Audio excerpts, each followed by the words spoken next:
Nah, ini pesan juga nih buat mahasiswa baru nih. Ah, Kalau bisa kan mahasiswa adalah agen perubahan. ah, Kalau bisa mulai sekarang ya, di sinilah baru kita akan masuk ke dalam intinya ya. Tadi kan sudah ah, jelaskan juga ospek sampai bla bla bla pengalamannya. Nah, aku mau nanya nih tentang kamu nih kan, dirimu juga udah 3 kali mengikuti ospek sebagai maba lah ya. Menurutmu mm-mm. nih dari pendapatmu, apakah ospek ini diperlukan nggak sebenarnya? Sebenarnya sih kalau menurutku sendiri sih perlu, cuman mungkin ada agak disesuaikan ya dan memang perlu diawasi sebagai pelaksananya. Mungkin yang banyak kejadian yang kita banyak yang dengar di berita kan kayak misalnya ada yang kejadian sampai mabanya meninggal atau sakit, berarti kan itu tandanya apa kayak mungkin mungkin sih kayaknya panitianya mungkin dibebaskan ya sampai mungkin ya ini sih sebenarnya kalau memang untuk memulai ospek sebelum ke mabanya mungkin yang harus di apa ya mungkin agak dikasih pencerahan pemikirannya adalah panitianya itu sendiri dari pihak kampus misalnya kayak benar-benar diawasin misalnya kayak dikasih apa yang boleh dan enggaknya waktu menjalani ospek dan ketika waktu ospek memang benar-benar diawasin mungkin akan ada yang momen-momen marah-marah mungkin bisa terkendali ya cuman tetap harus diawasin sama pihak kampusnya jadi kan benar-benar aman. Kalau memang misalnya sampai kecolongan juga, berarti kan kampus benar-benar apa namanya, meskipun mereka sudah ngawasin dan memang kejadian kan, kampus bisa bertanggung jawab. Jadi kan kayak misalnya nggak sepenuhnya salah pihak panitia ospeknya itu, cuman tetap kampus yang bertanggung jawab. Otomatis kan kampus berarti kecolongan kan kalau memang sampai ada kejadian yang kayak gitu.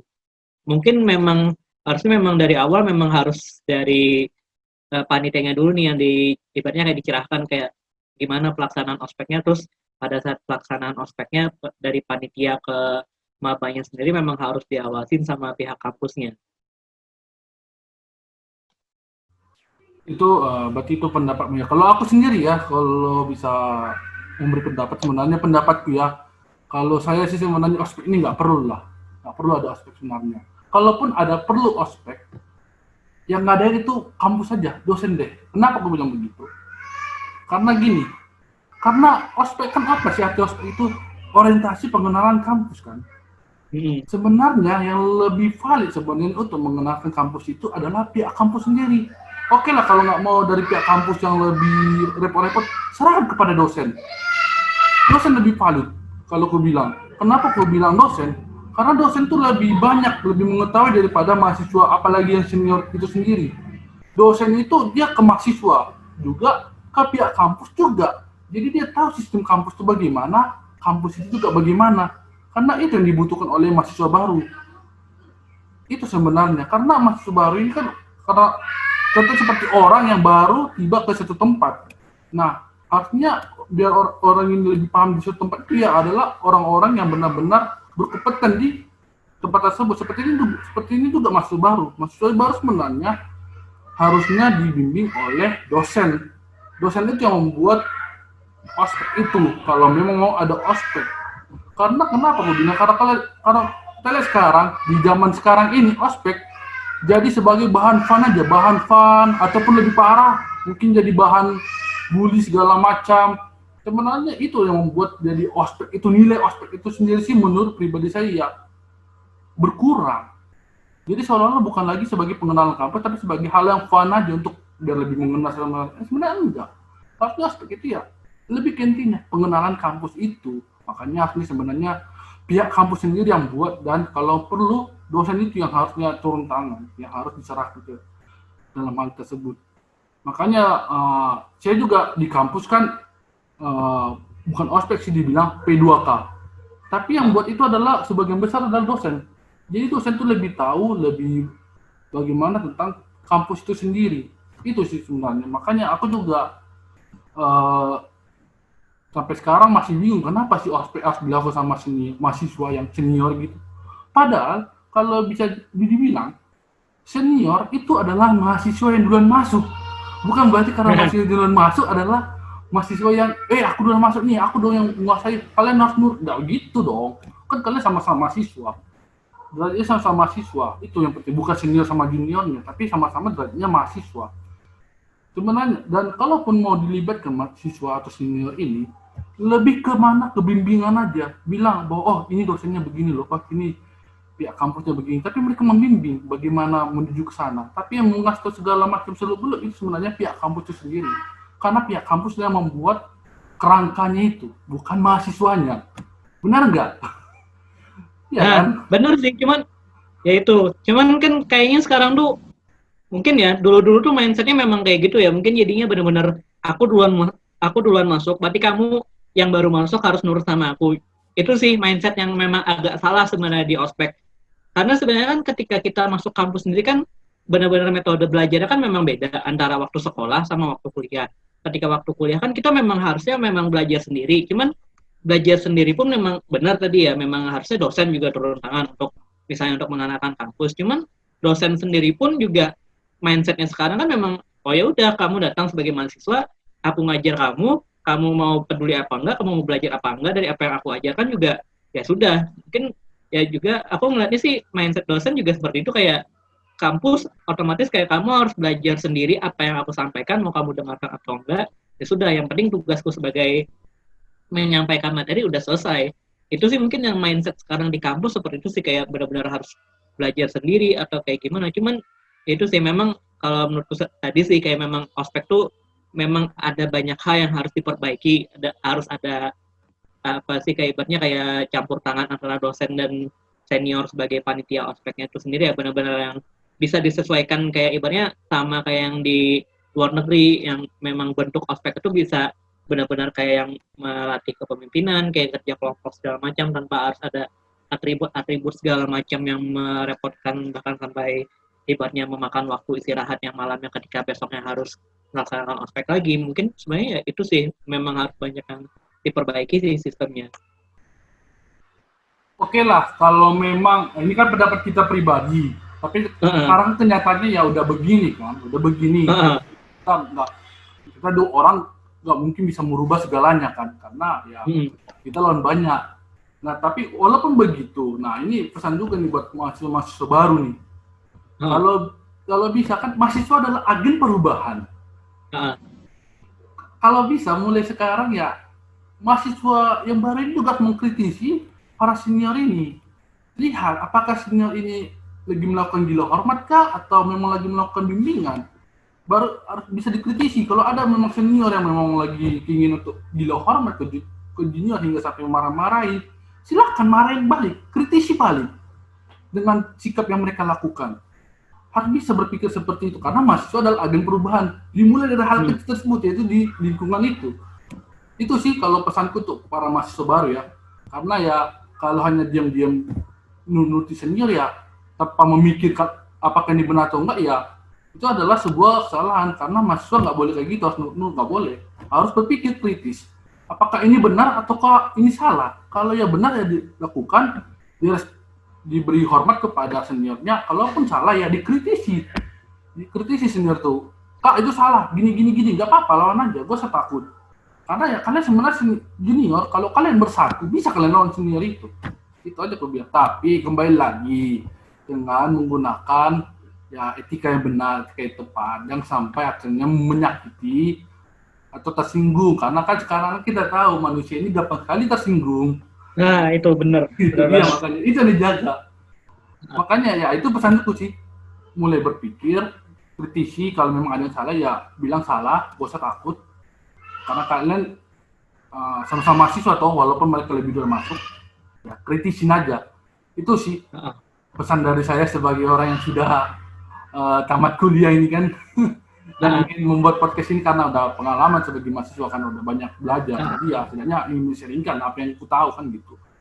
Dan juga karena saya nggak tahu juga, makanya saya membuat segmen ini, tugas kelompok, dan memanggil para narasumber yang mempunyai sisi yang lebih banyak lagi daripada saya. Tentunya ini ospek. Karena ospek kan di kuliah saya lebih dikenal P2K, dan yang mengelola itu adalah pihak kampus dan dosen itu sendiri, bukan mahasiswa. Jadi saya mengundang dirimu kan bro untuk menjadi ya teman ngobrol lah, teman diskusi mengenai ospek ini, karena dia juga lebih valid.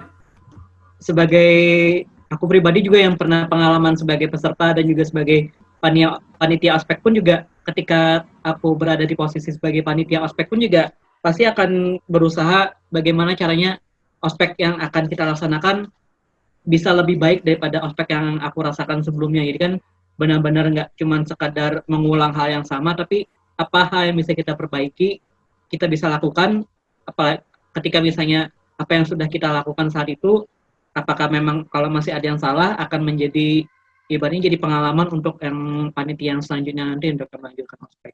Itu.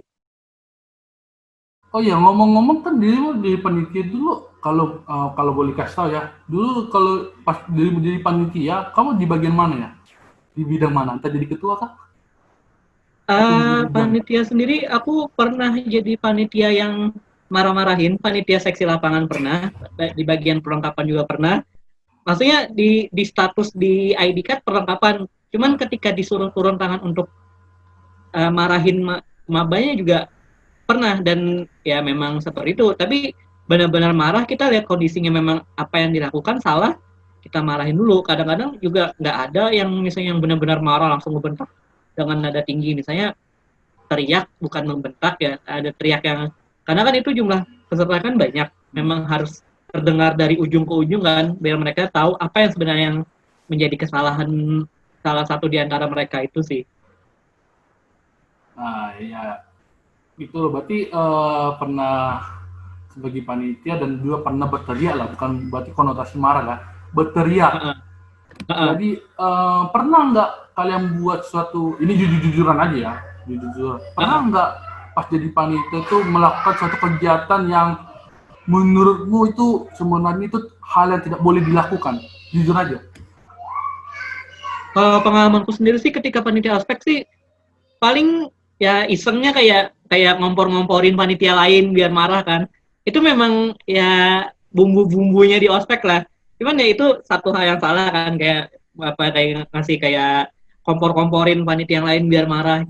Kayak kesannya kayak nyari-nyari kesalahan. Cuman ketika dipikir lagi ngapain nyari-nyari kesalahan? Ketika memang mereka ada kesalahan aja ya memang harusnya mereka benar-benar harus diingatkan, dimarahin, kemudian kalau dihukum juga sejauh pengalamanku ospek sih hukuman fisik paling cuman push up, atau cuman push up sih paling berat banget tuh kayaknya cuman push up sih kalau pengalamanku sendiri ketika waktu ospek itu sih yang paling berat, gak ada yang sampai main tangan sampai pukul apa segala macam tuh gak ada sih pengalamanku sendiri.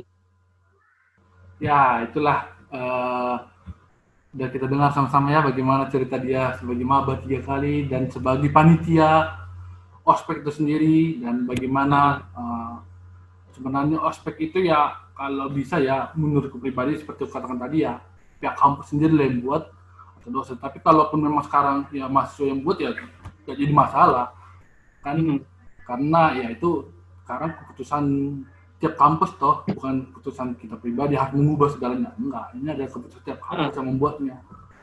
Kita yang hanya bisa ngobrol aja sih, berdiskusi baik atau enggaknya kan gitu. Ya mungkin saran pesan yang saya bilang tadi ya untuk mahasiswa baru ya kalau bisa didengar ya diserap, kalau nggak mau dengar juga nggak jadi masalah. Yang pasti ya itu bagus sih buat kalian mahasiswa baru, ya nanti kedepannya kalian pun menjadi mahasiswa yang benar-benar sebagai agen perubahan. Ya contohnya minimal di sekitar itu dulu sih.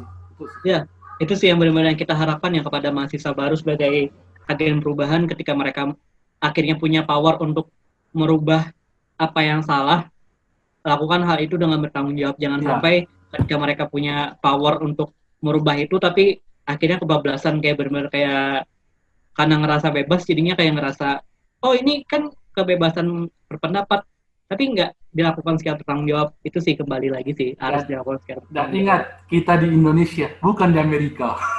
Nah itu. Ya itu sih, ya itu perbedaannya kalau dibandingin sama negara lain mungkin susah kalau dibandingin sama negara-negara lain. Oke lah bro, terima kasih ya atas percakapan kita selama berapa menit lah ini ya. Nggak ada timernya soalnya. Oke, Ya. Oh ya buat teman-teman juga, dengarkan juga ya podcast teman kita ini. Apa tuh nama podcastnya? Saya lagi bilang.